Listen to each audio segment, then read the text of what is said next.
Hello all, welcome back to my channel. I have been sick since last week.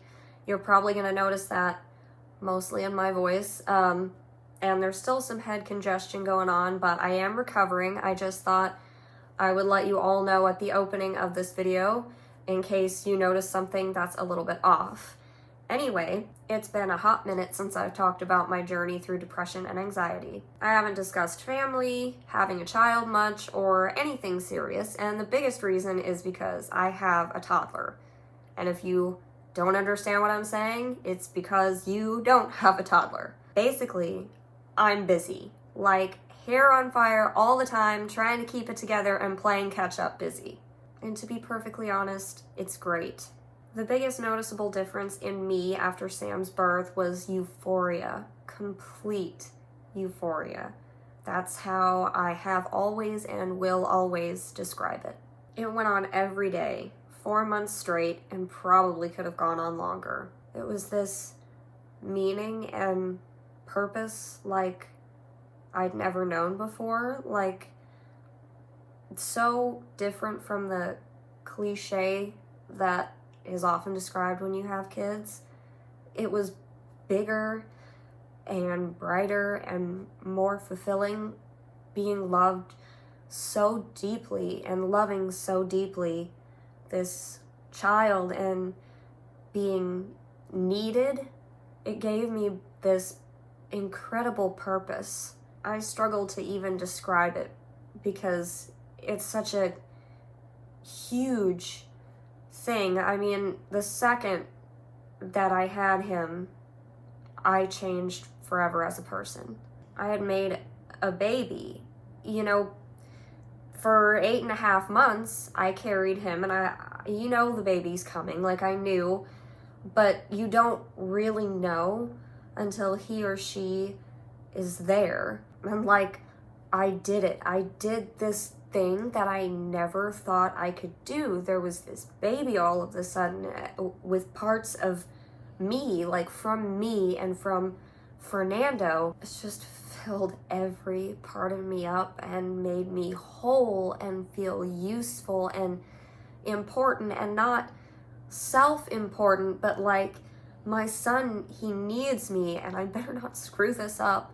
Like, it's a big job, and when they put him in my arms and he's looking up at me, he's fully trusting in me to take care of him, and I wish I could put it into words better for y'all. He was and is just perfect, and I took him home, and it was just bliss, and I have to tell you, I haven't been depressed since, which is remarkable. And it's just that simple. I mean, I get sick and I get depressed, and I'm just coming out of this cold, and Sam was sick and Fernando was sick, and we were all laying around, everybody's sick, and so I was depressed. And then when I feel like I'm not doing right by my little family, I get depressed, and I still worry, and I stress over different things. And so I guess you could say like that I have some things that bother me, but depressed like how I was before, laying around and feeling this emptiness and having anxiety, that is just gone.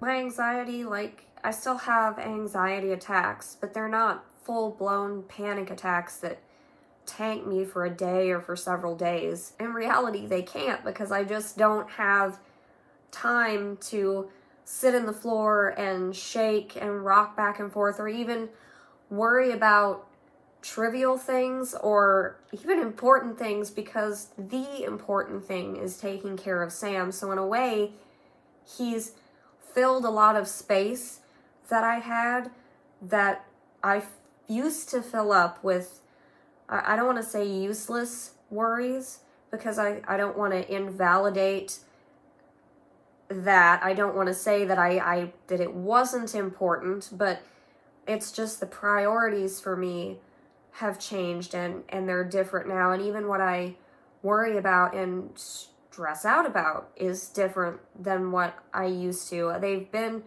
replaced with things that I consider to be a lot more fulfilling and, in my view, in my life, for me, a lot more important.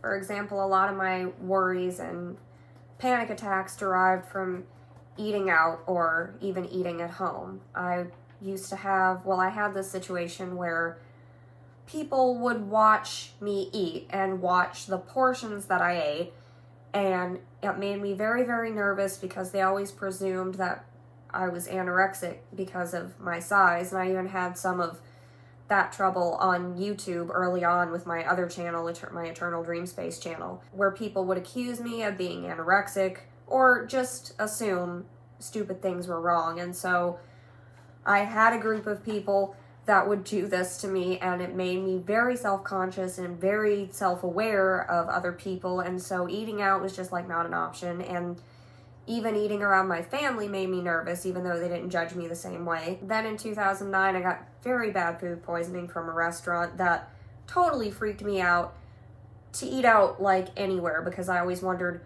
where the next place would be that I would get food poisoning from, and if like the food was clean or well prepared or safe to eat. And that kind of made me afraid of how things were cooked in my own house, how I cooked things, how my mom cooked things. On top of that, I'm a complete germaphobe for a lot of years, and so flu season and winter time, when everybody would be getting all kinds of different things and passing them around, I just wouldn't go out. It gave me so much anxiety. I was so freaked out about getting sick, and at the same time, I was trying different depression medications and different acid reflux medications to try and get things sorted out. And so I had this awful period of time where I was like drinking apple cider vinegar just raw and trying to mix it with different stuff. So I would worry about leading up to the time when I was going to have to drink that awful crap, and I would stress over that every day. And with the apple cider vinegar, you had to do it like 2 or 3 times a day.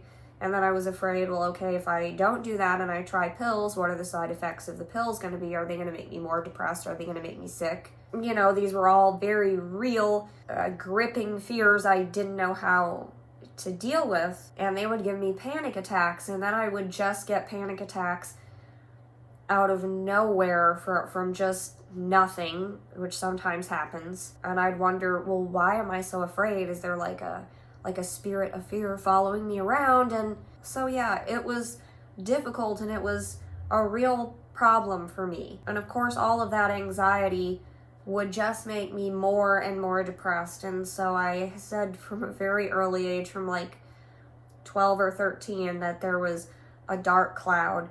I really believe there was a dark cloud following me around that just never let me go or be free. It made me feel fragile, and it made me feel like I couldn't handle anything. So when Sam came along, especially during the pregnancy, like that bothered me more than actually giving birth, was those 9 months where you're pretty debilitated as a woman. You got all kinds of changes going on in your body. Your hormones are just on fire. I would wake up every day and have to deal with some other super uncomfortable thing taking place. And I would sometimes think, gosh, this just can't get any worse. And then it would, because pregnancy is just like that. Or at least it was, I won't say it's just like that. It was just like that for me. But there wasn't anything I could do about it. And that was a lesson I needed to learn. There was no amount of bitching or freaking out that could change my circumstances. You know, I was pregnant. I was so excited and so ready to have a child. And I think I just needed to sit with my fears and trust the Lord and wait on Him and just see what He would do.